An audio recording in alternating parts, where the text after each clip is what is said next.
What's up, everybody? It's John with John Sports Odds Collectibles coming at you with a brand new video. How's everyone doing out there today in the YouTube universe? Well, part of the mystery has been solved with this vintage baseball right here in front of us.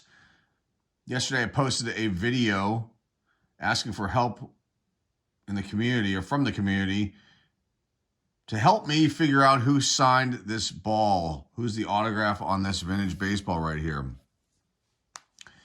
And I have to thank a few of the viewers and subscribers who helped me solve that part of the mystery. That autograph on this baseball is none other than Benny Bengal, who was a pretty solid ball player. And I think I may have heard Benny Bengal's name a few times in my lifetime. But I'll be honest with you, I wasn't 100% sure who he was. And once I verified that the autograph was his, based on, me seeing other photographs of the autograph and comparing it, it's definitely him.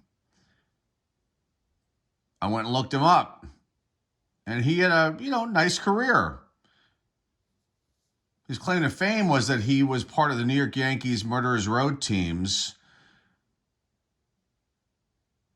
in the 1920s. He was a very good friend of Babe Ruth from being on that team. He was originally a backup catcher for the Yankees and then got the starting catching job eventually. And then was sent, got this, was put back into a backup role and then sent down. But then he ended up with the St. Louis Browns, who became, I believe, the Baltimore Orioles. So he had a nice career, no home runs, but had a .255 lifetime batting average, 287 hits and 108 RBIs. He was a defensive specialist. That was his big thing. He was in the Yankees from 1923 to 1930 and the St. Louis Browns from 1931 to 32. He's a three-time World Series champion on the Yankees teams, the Murderers Row teams in 23, 27, and 28. So that must have been just an incredible time for this gentleman here. He passed away in 1968 at the age of 70 in Philadelphia, Pennsylvania, crossing the other side of the state from where I am in Pittsburgh, here in Pennsylvania. Now, he was also coach for 18 seasons. And his big claim to fame when he was a coach was that he was the coach of the 1950 Philadelphia Phillies, the Whiz Kids team, and they won the National League pennant in 1950. He was relieved of his duties of coaching that team in 1959, but continued to work with the organization in public relations, it says here on the Wikipedia page. And I will put that down below in the description so you guys can go check him out. Benny Bengal. That's pretty cool. The other thing that's cool about old Benny is that, and I wasn't aware of this either, because I like vintage baseball cards, and I know some of the historical elements, the top line stuff of vintage baseball cards. But when you start getting into like pre-war vintage baseball cards, I'm not that savvy with that stuff. I mean, I know the main cards, if I was to go try to look for ones. But Benny Bengal had the first ever Gowdy card, 1933, card number 1. And that can actually be an extremely valuable card. It is, I guess from what I've seen, there's been some issues with that card and the way it was cut or the centering, something along those lines. So say, for example, mint 9 of his card in the 1933 Gowdy release, PSA has that listed as the value of $100,000. To me, that means there are no 10s and there are probably little to no 9s, being that those 1933 Gowdies are so old. But an 8.5 is worth $75,000, an 8's worth $60,000, a 7.5, 15, a 7, $10,500, a 6, $4,000, a 5, $2,850. A 4, 1,215. A 3, 375. A 2, 145. And a 1 is worth $80 based on PSA's website. That's kind of incredible, though, when you think about it.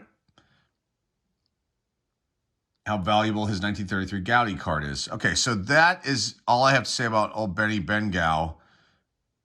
And pretty cool stuff. Now we're gonna pause this for a second. I'm gonna put some gloves on because I don't want to handle this ball and this ball back here, which I don't think I've shown this ball on the channel before. This one back here, it's pretty cool. I'm gonna put the gloves on, and we're gonna check these two baseballs out again because there is still part of the mystery to be solved for this ball right here, and I'm gonna show you what that is. So it's pretty much facing us right in the face right there, staring us right in the face.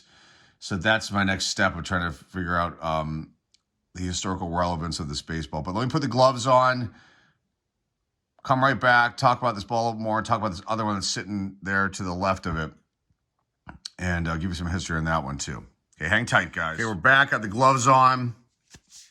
I probably shouldn't have handled this baseball yesterday with my bare hands, being that it is a pretty rare signed baseball. There are not a lot of autographed baseballs by Benny Bengow out there. There's a couple that I found on eBay. And he's had signed some index cards and things like that people have gotten graded. But there's very few baseballs, which makes this a really unique item as well. So, and probably holds more valuable than the norm. But let's check this out. This is where the big mystery comes into play and there's his autograph right there, and you can totally see it now. The question is, when was this baseball? Like, what year is this from? Someone put down in the comments on that video that they thought it was from 1954. That would totally make sense, being that he was coaching the Phillies then too as well. It's kind of cool when you think about it. But this is the real question right here. This stamp, the CM Co. B. So CM Company, and then B, and then this is like completely, you can see that the stamp didn't fill out here. So I don't know what letter that is, or if that's a number, or what that is. And then you've got the All-Stars here, and I can't find any information about this online. So if there's any baseball historians out there that know what this stamp is, what team this was, it'll really, help me figure out when this ball was signed, perhaps, and will also help out with the value of this. And you've got Martin Marion on here too, and I talked about him in the last video, shortstop for the St. Louis Cardinals. So you've got that there, but that's a really cool ball, a really cool piece. Let's put this back in here. Now, to tie in with the Cardinals, you've got this ball right here. This is a authentic, well, not authenticated yet, but it will be. Autograph baseball, the St. Louis Cardinals. And I've been going over this for a while to try to figure out who is on here, who signed this ball. And I've got some of the autographs figured out. This ball again was originally my father's baseball. He gave this to me. You can see Enos Slaughter right there. His autograph kind of stands out. But he gave this to me. This was given to him again by his uncle, which that's who we believe gave him the other baseball to as well. But this was handled over the years, and you can see that the autographs have faded, and it's kind of a shame because, gosh, if these autographs are really popping off this ball, this would be, hold a lot of value. Now, the question is, in trying to figure out what year this one was signed, I'll kind of narrow it down between 46 and 48, 1946 to 48, based on the players that I was able to kind of read on here. And you got Enos Slaughter. I'm just reading off my notes here, my chicken scratch. Terry Moore, Buzzy Wares, Joe Garagiola, Eddie Dyer, Stan Musial. I was able to pull his auto off of this. Marty Marion, Jerry Staley, and then Eddie Kozak, and then Harry Bashir. I can't read my writing. He's right here, actually, I believe. So, and these autographs you can see are pretty good. And then there's some that are just faded and they're really hard to read, even with a magnifying glass. So, my plan is to send this out to get this authenticated. And, if, I talked to PSA how they want to handle this kind of ball.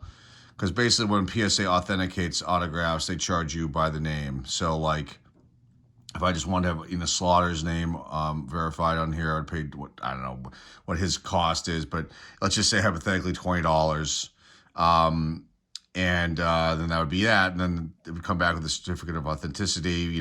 Slaughter's autograph is certified on this, whatever year baseball this is. But there's so many names on here. This is like the full complete team. There's Eddie Dyer right there. This is a really, really cool piece.